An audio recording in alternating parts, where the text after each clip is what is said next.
AFC Asian কাপের বাছাই পর্বের ম্যাচে ঘরের মাটিতে সিঙ্গাপুরের বিপক্ষে 2-1 গোলে হেরে বাফুফের বোধোদয় হয়ে গেছে যে শুধুমাত্র টপ ক্লাস মিডফিল্ডে আসলে হবে না।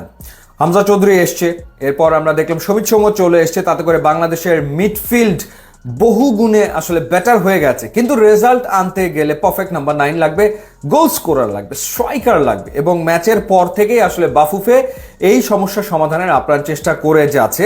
ভারতের বিপক্ষে বাংলাদেশ একাধিক গোলের সুযোগ তৈরি করেছিল এবং একই ঘটনা ঘটেছে সিঙ্গাপুরের বিপক্ষেও।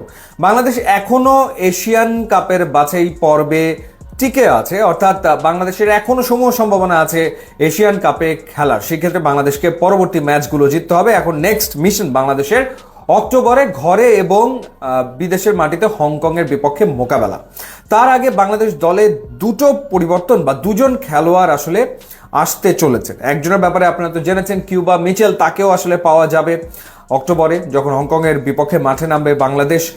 এবং একই সাথে আরেকজনের সাথেও বাফুফে থেকে যোগাযোগ করা হয়েছে, তার নামও আপনারা এর ভেতরে শুনেছেন, জায়ান মোহাম্মদ জুনায়েদ হাকিম, জায়ান হাকিম নামে যিনি পরিচিত, এবং তার সাথে বাফুফের পক্ষ থেকে যোগাযোগ আসলে করা হয়েছে। 1999 সালে জন্ম তার, 26 বছর বয়স, ইংল্যান্ডে তিনি ফুটবল খেলছেন এবং এনসটি নোম্যান্স ক্লাবের হয়ে তিনি এই মুহূর্তে ফুটবল খেলছেন।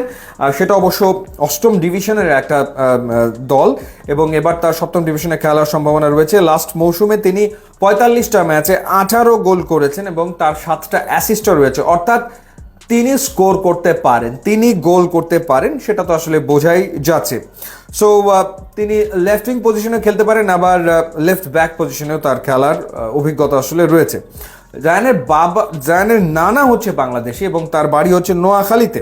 তো সেই নানা বিয়ে করেছিলেন এক স্প্যানিশ নারীকে, এবং জায়ানের মা আবার হচ্ছে এন্টিগার বারমুডায় তিনি বিয়ে করেছেন। সো বাবার সূত্রে বারমুডার হয়ে তিনি কয়েকটা ম্যাচ আসলে খেলেছেন। সো ফিফার নিয়ম অনুযায়ী নানার সূত্র ধরে তিনি বাংলাদেশের হয়ে খেলার ব্যাপারে আগ্রহ প্রকাশ করেছেন এবং বাফুফের পক্ষ থেকে তার পাসপোর্টের কাজ শুরু হয়ে গেছে এবং সব মিলিয়ে এই প্রসেস কমপ্লিট হয়ে যাবে অক্টোবরের আগে। সেক্ষেত্রে জায়ান হাকিম তিনি বাংলাদেশের জার্সিতে হয়তো খেলার জন্য রেডি হয়ে যাবেন হংকংয়ের বিপক্ষে।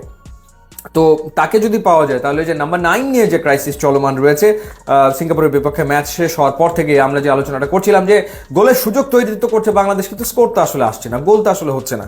তো সেই জায়গাটাতে তার ইনক্লুশন জায়ান হাকিম এলে ডেফিনেটলি কিছুটা হয়তো বাংলাদেশ বেটার পারফর্ম করবে। এবং সেই ক্ষেত্রে হংকংয়ের বিপক্ষে আমরা যদি হামজা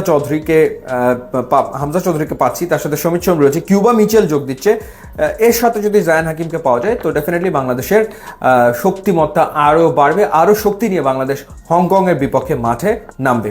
ইউটিউব ইনস্টাগ্রাম লিঙ্ক আছে, আপনারা যোগ দিলে খুবই খুশি হবো। And thanks for watching.